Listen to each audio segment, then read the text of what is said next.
రాజోలులో కూటమి అభ్యర్థి దేవ వరప్రసాద్ భారీ ర్యాలీ నిర్వహించారు. ర్యాలీలో జనసేన స్టార్ క్యాంపెయినర్ హైపరాది పాల్గొన్నారు.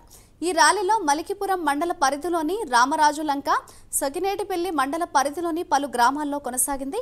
కూటమి నేతలకు మహిళలు ఘన స్వాగతం పలికారు. ఈ సందర్భంగా హైపరాది మాట్లాడుతూ వైసీపీపై పంచుల వర్షం కురిపించారు. రాజోలు విద్యావంతుడు దేవ వరప్రసాద్ను గెలిపించాలని, పిఠాపురంలోనూ రాజోలులోనూ బ్యాలెట్ మిషన్లో 4వ నెంబర్ వచ్చినట్లు తెలిపారు. కూటమి అభ్యర్థులను గెలిపించాలని ఆయన కోరారు. గ్రామం నుంచి నేను వచ్చి మిమ్మల్ని రోజు ఓటు అడుగుతా ఉన్నాను. ఎస్సీల విషయంలో నేను ఒక 2 విషయాలే చెప్పదలుచుకున్నా.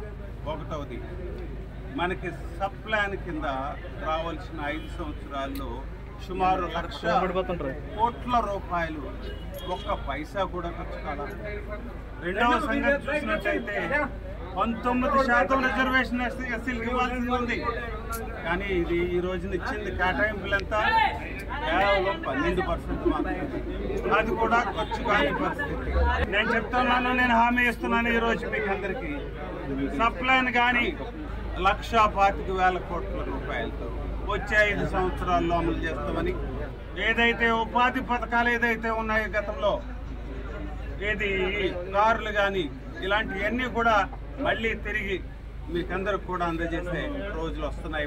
గాజు గ్లాస్ మీద ఓటేయండి. మీకు చాలా సుపరిచితుడైన నన్ను నెగ్గించినట్టయితే తప్పనిసరిగా మన నియోజకవర్గానికి ఎంతో ప్రయోజనకరంగా ఉంటుంది. వరప్రసాద్ గారిని గెలిపించడానికి ప్రచారంలో భాగంగా ఈరోజు ఇక్కడికి రావడం జరిగింది. రాజోలు నియోజకవర్గంలో ఆల్మోస్ట్ అందరూ కూడా గాజు గ్లాస్ గుర్తు మీద ఓటేసి వరప్రసాద్ గారిని గెలిపించడానికి సిద్ధంగా ఉన్నారు. అందులో ఏ డౌట్ లేదు. ఎందుకంటే చదువుకున్న వ్యక్తి, ఆయన గురించి తెలియని వాళ్ళు ఉన్నారు.